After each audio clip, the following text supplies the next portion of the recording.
अस्सलाम वालेकुम, कैसे आप सब? एक दफा फिर लाइव है। चले जी, आज का टॉपिक बड़ा जरूरी टॉपिक है। हम दोबारा से ब्लड शुगर, डायबिटीज, इसके ऊपर ना कि शुगर में जो डायबिटीज है उसमें शुगर ऊपर जाती है, उसमें दो ऑर्गन्स हैं, पैंक्रियाज और लिवर, यानी लबलबा और जिगर।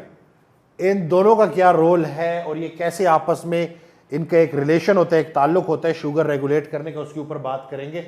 अब ये लॉ ऑफ ह्यूमन बॉडी, ये जो लॉ है ना, ये जो कानून है ना बॉडी का, ये आपने समझना है। वो क्या है? जो मर्जी हो जाए, आपकी बॉडी ने ब्लड शुगर नॉर्मल रखनी है। ये उसकी सबसे जरूरी जिम्मेदारियों में से एक जिम्मेदारी है, जो कि है 100 मिलीग्राम पर डेसीलीटर। ये अगर आप फास्टिंग कराएं तो ये इतनी होनी चाहिए। और जो ब्लड शुगर है उसको हम ग्लूकोज कहते हैं। ये जो हम कहते हैं ना glucose, fasting glucose, random glucose, वो वही शुगर है, खून की चीनी है जिसकी हम बात कर रहे होते हैं। और जब ये जरूरत से यानी कि 100 से ऊपर चली गई तो उसको हम कहेंगे हाइपरग्लाइसीमिया, यानी कि ग्लूकोज का ज्यादा होना। और अगर ये 100 से नीचे आई तो इसको कहेंगे हाइपोग्लाइसीमिया। और इसको 100 में रखने के लिए बॉडी भरपूर कोशिश करेगी। अव्वलीन तरजीह बॉडी की यही है कि वो शुगर को कंट्रोल करे। अच्छा, अब एक नॉर्मल बंदा, उसका जो लिवर है और लबलबा है, जिगर और लबलबा है, वो कैसे काम करता है, और एक जो डायबिटिक, जो एक शुगर का मरीज है, उसका लबलबा और जिगर कैसे काम करता है। आप ये देखें कि जब भी हम कुछ खाते हैं, जिगर लबलबे को हुक्म जारी करता है कि इंसुलिन बना, ठीक है, और वो इंसुलिन बनाता है ताकि वो जो खाना आ रहा है उसमें जो ग्लूकोज है उसको वो नॉर्मलाइज कर सके और एनर्जी को स्टोर कर सके। और फिर यही लिवर दोबारा सिग्नल भेजता है कि और इंसुलिन मत बना, यानी कि पहले बनाने का हुक्म भेजता है और फिर कहते हैं बस काफी हो गई, अब और नहीं बना। इस रिलेशन को, ये ताल्लुक होता है लबलबे का और जिगर का। एक दफा फिर बता दूं, जैसे ही हम खाना खाते हैं, लिवर वो सिग्नल करता है और वो लबलबे को, पैंक्रियास को कहता है कि इंसुलिन बनाओ, खाना आ गया है, क्योंकि खाने को स्टोर करना है। और फिर थोड़ी देर बाद यही लिवर लबलबे को कहता है कि और इंसुलिन ना बना। ये सिग्नलिंग जरूरी है। शुगर का जो मरीज होता है ना, उसकी ये जो सिग्नल होता है ना इंसुलिन का, जिगर का, कि इंसुलिन बना और इंसुलिन ना बना, ये सिग्नल जो है ये ब्रेक हो जाता है, जिसकी वजह से ये जो फीडबैक सिग्नल है लिवर से इंसुलिन बनाने का लबलबे को, वो मुनकता हो जाता है, वो कनेक्शन मुनकता हो जाता है, जिसकी वजह से जो इंसुलिन है वो ज्यादा बननी शुरू होती है। अब वो ज्यादा बन रही है, शुगर को रेगुलेट रख रही है, और फिर आहिस्ता आहिस्ता यही खून में ज्यादा इंसुलिन शुगर का बायस बन जाती है, डायबिटीज हो जाती है। नेक्स्ट, अब जो ये जिगर और लबलबा है ना, ये एक दूसरे के साथ मिलजुल के काम कर रहे होते हैं। इन दोनों का सही काम करना बड़ा जरूरी है सिस्टम को नॉर्मल रखने के लिए। और ये दोनों ब्लड शुगर को कंट्रोल कर रहे होते हैं, दोनों, जी हां, ये दोनों अपनी तरफ से कंट्रीब्यूट कर रहे होते हैं ताकि खून में शुगर नॉर्मल रहे, ना ज्यादा हो ना कम हो। और इसमें यह बात जानना बड़ी जरूरी है कि हम लिवर को ना बड़ा इग्नोर किया है हमने। बहुत सारे शुगर के मरीज फैटी लिवर का शिकार होते हैं और वो दवाइयां खा रहे होते हैं, और उन दवाइयों से उनकी कभी फैटी लिवर रिवर्स नहीं होता, ठीक नहीं होता। तो जब तक फैटी लिवर ठीक नहीं होगा तब तक कैसे वो जो नॉर्मल, जो मैंने बताया, दोनों का आपस में जो कनेक्शन है वो बरकरार रहेगा। और अब हमें चूंकि पता है कि लिवर बड़ा जरूरी रोल प्ले करता है डायबिटीज में, तो और कैसे जिगर जो है ये शुगर को रेगुलेट करता है, ये आपके लिए जानना बड़ा जरूरी है कि ये जो जिगर है हमारा, ये शुगर को कैसे रेगुलेट करता है। जब आप कुछ भी नहीं खा रहे होते, जब आपने खाना बंद किया है, तो लिवर जो है ना वो ग्लूकोज को नॉर्मल रखने की कोशिश करता है। कैसे? वो दो सोर्सेस से कन्वर्ट करता है ग्लूकोज में, और खून में वो ग्लूकोज भेज रहा होता है ताकि ग्लूकोज की सप्लाई नॉर्मल रहे। वो जो है एक सोर्स है हमारी ग्लाइकोजन, स्टोर्ड शुगर। ग्लूकोज को हमारा सेल और जिगर जो है ना ग्लाइकोजन की फॉर्म में एनर्जी के तौर पे स्टोर करता है कि बाद में काम आएगा, ठीक है। एक वहां से लेता है और एक फैट्स को कन्वर्ट करता है ग्लूकोज में, ठीक है। नेक्स्ट,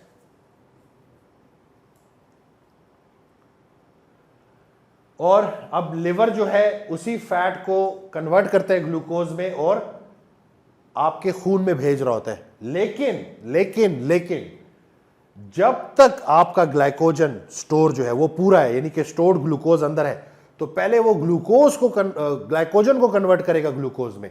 जब तक वो पूरा का पूरा जो ग्लाइकोजन स्टोर है लिवर पे मसल पे वो खत्म नहीं होगा, तब तक वो फैट को ग्लूकोज में कन्वर्ट नहीं करेगा। यानी कि अगर आप चर्बी जलाना चाहते हो तो वो उस वक्त तक नहीं जलेगी जब तक आपकी बॉडी में स्टोर्ड ग्लाइकोजन मौजूद है। इसीलिए हमारी बॉडी बिल्डिंग के टर्म्स में कहते हैं ग्लाइकोजन डिप्लीशन वर्कआउट। वो बड़ा तगड़ा वर्कआउट होता है ताकि वो जो स्टोर्ड ग्लूकोज है उसको हम इस्तेमाल कर देते हैं, ठीक है। तो और फिर जब आप फास्टिंग कर रहे होते हो और कार्बोहाइड्रेट्स नहीं ले रहे होते हो, उसके बाद जाके फैट जो है वो ग्लूकोज में कन्वर्ट होता है और जिगर पे से चर्बी, लबलब से चर्बी उतरनी शुरू हो जाती है। अब लिवर का आपको पता चल गया, यानी कि लिवर तब ग्लूकोज कंट्रोल कर रहा होता है जब हम कुछ नहीं खा रहे होते, जब हम फास्टिंग में होते हैं। यानी कि लिवर हमारा फैट बर्निंग ऑर्गन है जिसके ऊपर हमने चर्बी चढ़ाई हुई है, वो अलग बात है। लेकिन जो पैंक्रियाज है, अब जो लबलब है, वो कैसे शुगर रेगुलेट करता है? जैसे ही आप कुछ खाते हो, एक हार्मोन है इंसुलिन जो फैट स्टोरेज, जो energy storage, fat storage hormone है, जो तवानाई को स्टोर करता है। इसके काम अल्लाह ताला ने ये लगाया हुआ है कि वो एनर्जी को स्टोर करता है। वो क्या करता है कि वो उसी ग्लूकोज को जो कि खून में है सेल के अंदर लेके जाता है, सही है। और वो जो ग्लूकोज खून से सेल के अंदर जाता है तो खून में ग्लूकोज ज्यादा नहीं होती, इस तरह से वो नॉर्मल ग्लूकोज मेंटेन कर रहा होता है।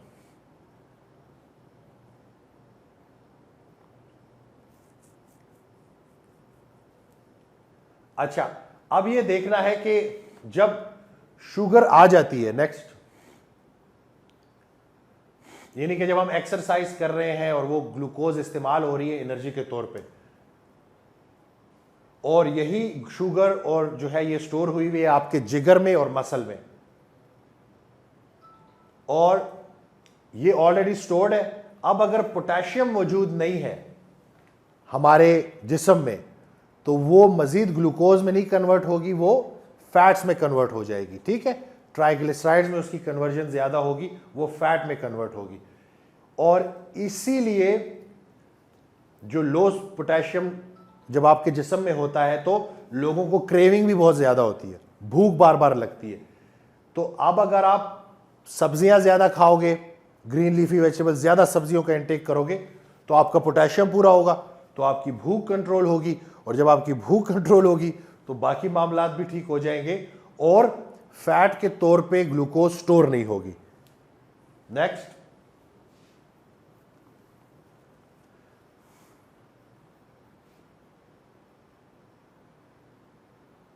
दोबारा वही बात मैं कर रहा हूं कि जब आपके पास पोटेशियम नहीं है तो वो ग्लूकोज, शुगर स्टोर नहीं होती और वो कन्वर्ट हो जाती है फैट में पोटेशियम की कमी की वजह से, ठीक है।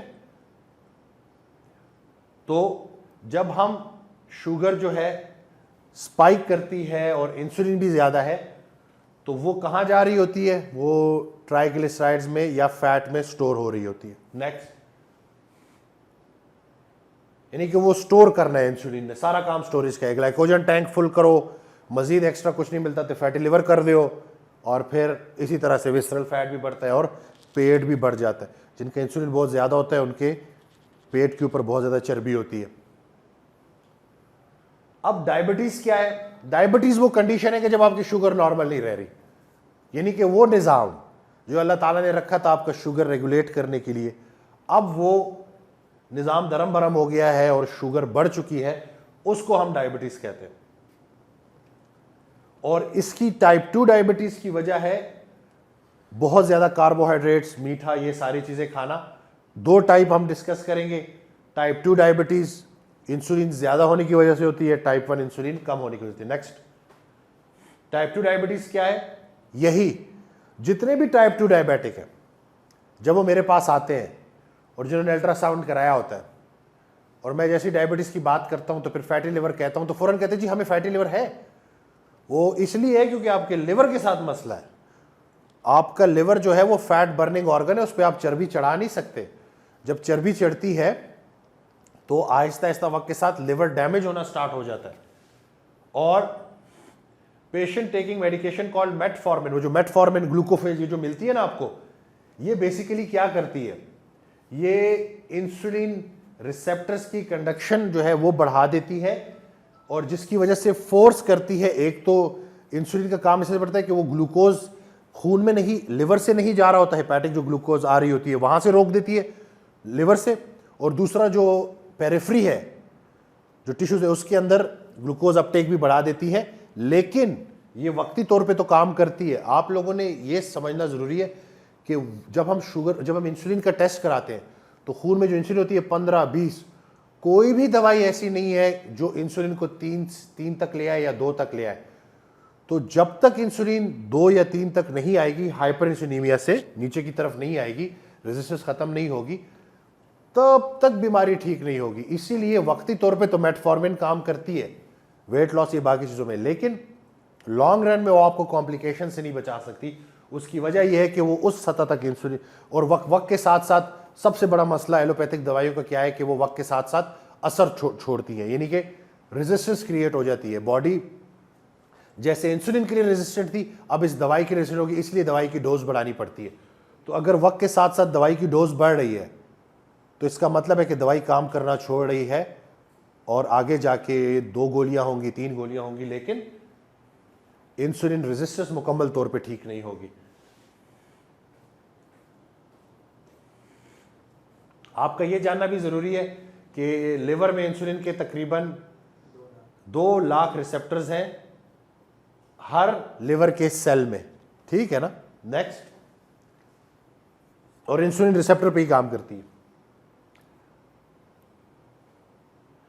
तो type 2 diabetes is insulin resistance. Insulin resistance है तो टाइप 2 डायबिटीज है। वजह क्या है कि इंसुलिन काम नहीं कर रही। मैंने बताया वक्ती तौर पे जो ग्लूकोफेज है, मेटफॉर्मिन है, वो लिवर में और पेरिफेरी में जाके वक्ती तौर पे अपटेक बढ़ा देती है तो काम चल जाता है, लेकिन लॉन्ग रन में नहीं। What is type 1 diabetes? Type 1 diabetes is कि problem is not with the liver, pancreas is not producing sufficient insulin, और जिसकी वजह से मसला होता है। और ये ज्यादा खतरनाक इसलिए क्योंकि अगर इंसुलिन है ही नहीं और फिर ऊपर से कार्बोहाइड्रेट इंटेक भी ज्यादा है तो वो बड़ी खतरनाक हद तक जा सकती है। इसीलिए टाइप 1 डायबिटिक बच्चों का अपनी डाइट के बारे में जानना बड़ा जरूरी है, वरना ये बीमारी मैनेज नहीं होती। डाइट का पता है तो ये आराम से मैनेज हो जाती है। अब पैंक्रियाज के जो सेल है जो इंसुलिन बना रहे थे वो इंसुलिन बना ही नहीं रहे, और इंसुलिन जब बन ही नहीं रही तो इंसुलिन के जो काम है फैट स्टोरेज और एनर्जी स्टोरेज और सेल के अंदर ग्लूकोज वो भी नहीं हो रहा होगा, और ये आहिस्ता आहिस्ता बढ़ते बढ़ते बढ़ते फिर इंसुलिन की ज़रूरत पड़ जाती है और इंसुलिन बाहर से लगाई जाती है। लेकिन इतने कार्बोहाइड्रेट्स दिए जाते हैं टाइप 1 डायबिटिक बच्चों को, ये हर जगह ये प्रैक्टिस हो रहा है कि वक्त के साथ साथ वो जो बाहर से इंसुलिन लग रही होती है ना, उसके खिलाफ भी वही रेजिस्टेंस क्रिएट हो जाती है जो टाइप 2 डायबिटीज़ में अपनी इंसुलिन के खिलाफ थी। तो फिर लॉन्ग रन में टाइप 1 डायबिटीज भी टाइप 2 में कन्वर्ट हो जाती है। इसी की वजह से इसके कॉम्प्लिकेशन चाहे हम टाइप 1 देखें चाहे टाइप 2 देखें, सेम है। Next, done. नेक्स्ट, ठीक है। अच्छा, अब comparison of liver and pancreas. और अब पैंक्रियाज इंसुलिन बना रही है और लिवर जो है वो इंसुलिन लाइक ग्रोथ फैक्टर बना रहा है, और इंसुलिन लाइक ग्रोथ फैक्टर का काम ये जो है ना, ये 100 times bigger than insulin as far as the quantity of the hormone. अगर हम क्वांटिटी देखें ना दोनों की, तो आईजीएफ 100 टाइम बड़ा है, और जो ये रेशो है ये 100:1 है।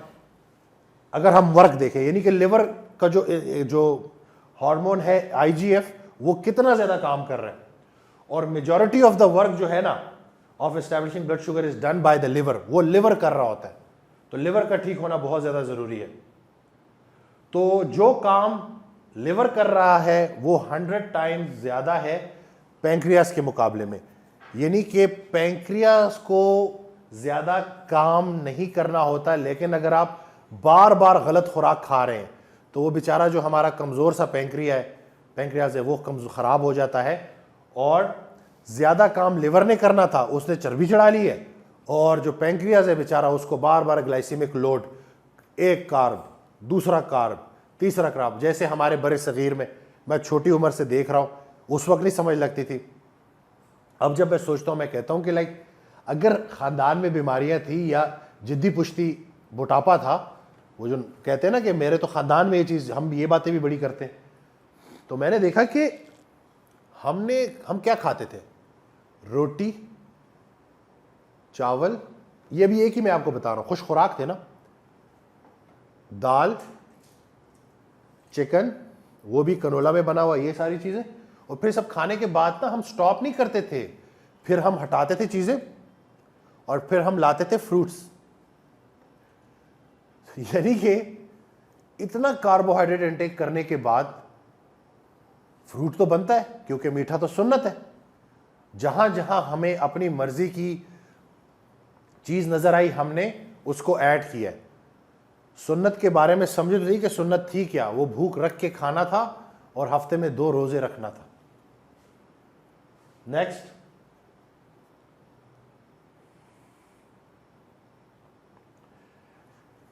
मेरे पास जो पेशेंट्स आते हैं जब वो डाइट फॉलो करते हैं, एक बड़ा इंटरेस्टिंग वाकया हुआ, ये मैं जल्दी से शेयर कर दूं। काफी अरसे से उनको फैटी लिवर का मसला था, ग्रेड मुझे एग्जैक्टली याद नहीं है, लेकिन काफी बुरी हालत थी। 2 महीने बाद वो अपने डॉक्टर के पास जाते हैं, और डॉक्टर जो है जब वो अल्ट्रासाउंड करता है तो वो शॉक में है। वो नहीं कहते कि ये तो किसी 14-15 साल के बच्चे का लिवर है, इतना फ्रेश, क्या किया है तुमने? तो उसने कहा है कि जी मैंने लो कार्ब डाइट की है। तो वो डॉक्टर नोट डाउन कर रहे हैं। अब इतने में जब पेशेंट ने कहना शुरू किया है कि देसी घी, मक्खन, जर्दी, अंडे की, बड़ा गोश्त, छोटा गोश्त, उसने उधर ही, डॉक्टर कहते हैं मजाक कर रहे हो ना मेरे साथ? तो नहीं सर यही खाया है, यही सारी चीजें खाई हैं।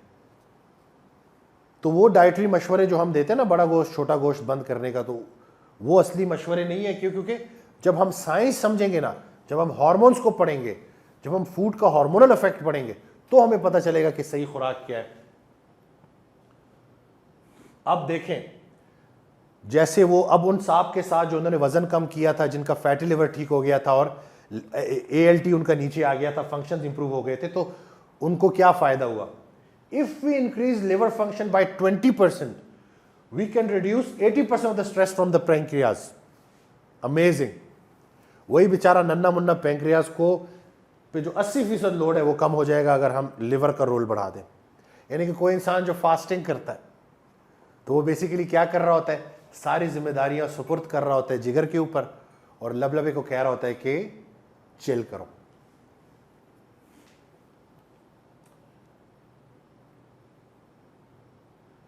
और यही बात कि this will create tremendous relief on blood sugar, जिस पे इंसुलिन, जो कि मतलब यानी कि आसान अल्फाज में आपको बोलूं कि जो इतना बार बार शुगर कंट्रोल करने के जो लबलबा बेचारा प्रेशर में था, स्ट्रेस में था, वो उससे आज़ाद हो जाएगा।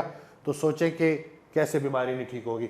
IGF insulin like growth factor के, ये जो लिवर से बनता है, ये जो बड़ा इसके काम है, इसके फंक्शंस हैं, वो बेसिकली क्या फंक्शंस हैं? फैट को बर्न करता है, पीछे कर,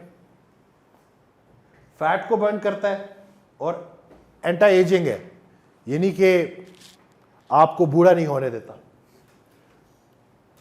और सबसे बड़ी बात, जिम करने वाले, वर्कआउट करने वाले, जो स्ट्रेंथ ट्रेनिंग करते हैं, बच्चे, जवान, बूढ़े, सब, उनके लिए जानना जरूरी है कि ये प्रोटीन को स्पेयर करता है। यानी कि हमारी बॉडी प्रोटीन से भी ग्लूकोज बना सकती है, लेकिन वो उस प्रोटीन को टूटने नहीं देता। ठीक है, वही बात कि ये प्रिवेंट करता है प्रोटीन को शुगर में कन्वर्ट होने से, ताकि वो प्रोटीन टूटे ना। और जो सबसे ज्यादा रोल प्ले करता है वो ये है कि कोलेजन के ऊपर करता है, ये है जिसको ये प्रिवेंट करता है। ठीक है, वो है कोलेजन। अच्छा, इंटेंस एक्सरसाइज, अगर आप चाहते हैं कि आपका इंसुलिन ग्रोथ फैक्टर बने, fasting, low carb diet, intense exercise, high intensity workouts, IGF बढ़ाएंगे, 7 से 8 घंटे सोएं, नींद पूरी करें, और अपनी जिगर पे नजर रखिए। एलएफटीज कराएं कि कहीं अगर ज्यादा आ रहे हैं तो चेंज करना है अपनी डाइट को। और लिवर को प्रोटेक्ट करने के लिए बहुत सारे सप्लीमेंट्स मैं आगे बताऊंगा, इसके ऊपर भी बात करेंगे कि डाइट साथ साथ है, उसके साथ हम बहुत सारे ऐसी चीजें ऐड कर सकते हैं जो लिवर के लिए बहुत फायदेमंद है। और एक फूड, केल सब्जी है, सब्जी ये बहुत ज्यादा फायदेमंद है लिवर के लिए। तो फैटी लिवर के पेशेंट्स ना अगर जब सब्जियों की तरफ आएंगे तो केल का इंतखाब कीजिएगा। ये अगर ज़रूरी नहीं है, लेकिन मतलब इनकी ज़रूरी नहीं कि सिर्फ यही खानी है, लेकिन अगर ये मिल जाती है तो अच्छी बात है। डन।